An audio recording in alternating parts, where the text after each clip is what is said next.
Welcome everyone to this French Christmas series. We will talk about Christmas miracles, Christmas tales, Christmas traditions from around the world, New Year's Eve traditions, uh, facts, fun facts, anything Christmas related, you name it, we'll talk about it. The goal here is to practice listening with an intermediate level listening, I would say upper intermediate. So if you're not quite there yet in terms of your understanding of spoken French, you can activate the subtitles or you can look up the transcription in the description, and you will also find a list of vocabulary that I thought would be interesting for you and useful in like different contexts. Do not forget to subscribe and like this episode if you enjoy this format, because that way I'll know that I need to make more for you. C'est parti! Aujourd'hui, je vais vous parler de traditions de Noël autour du monde. En Ukraine, des toiles d'araignées sur les arbres de Noël. En Ukraine, une tradition unique de décoration des arbres de Noël implique l'usage d'ornements en forme de toiles d'araignée. Cette coutume fascinante trouve ses racines dans une légende ukrainienne ancienne. Selon cette histoire, une famille très pauvre ne pouvait pas se permettre de décorer leur arbre de Noël. Cependant, des araignées dans la maison, touchées par la situation de la famille, ont tissé de belles toiles sur l'arbre pendant la nuit. Au matin de Noël, les toiles se sont magiquement transformées en fils d'argent et d'or, apportant ainsi fortune et bonheur à la famille. Les décorations d'aujourd'hui rappellent cette légende, symbolisant l'espoir et la croyance que des miracles peuvent se produire, même dans les moments les plus sombres. En Espagne, le Tío de Nadal. Le Tío de Nadal, connu également sous le nom de bûche de Noël, est une tradition catalane captivante. Ce n'est pas une simple bûche, mais un élément central de la célébration de Noël dans de nombreux foyers catalans. Le Tío est un petit tronc, souvent doté de pattes en bois, d'un sourire joyeux et d'un chapeau rouge caractéristique.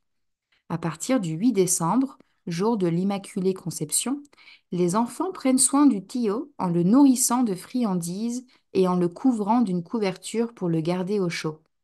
Le rite culmine le soir du réveillon de Noël, où, dans une atmosphère de joie et d'excitation, les enfants frappent le Tío avec des bâtons en chantant des chansons traditionnelles, encourageant ainsi la bûche à vomir des petites surprises et des bonbons. En Finlande, sauna le soir de Noël.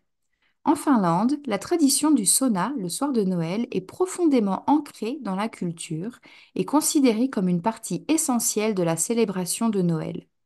Pour les Finlandais, le sauna n'est pas seulement un lieu de détente physique, mais aussi un espace de purification spirituelle.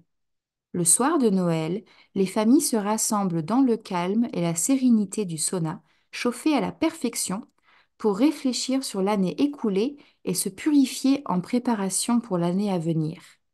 Cette tradition, qui remonte à des temps anciens, est un moment de paix et de contemplation où les gens se connectent avec leurs proches et honorent leurs ancêtres. Le sauna de Noël est considéré comme un lieu sacré où la tranquillité et le respect sont de la plus haute importance. Aux Philippines, le Festival des lanternes géantes. Aux Philippines, le Festival des lanternes géantes, connu localement sous le nom de I can't pronounce this, Ligligan Parol, not sure, se tient à San Fernando, la capitale de Noël des Philippines.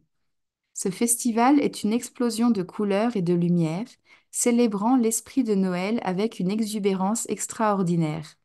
Chaque année, des villages et des communautés se rassemblent pour créer des lanternes gigantesques, certaines atteignant jusqu'à 6 mètres de diamètre. Ces lanternes, appelées paroles, sont des chefs-d'œuvre d'ingénierie et d'art comportant des milliers de lumières colorées disposées en motifs complexes qui racontent des histoires ou représentent des thèmes de Noël. Le point culminant du festival est un concours où ces lanternes sont jugées pour leur créativité, leur conception et leur spectacle lumineux.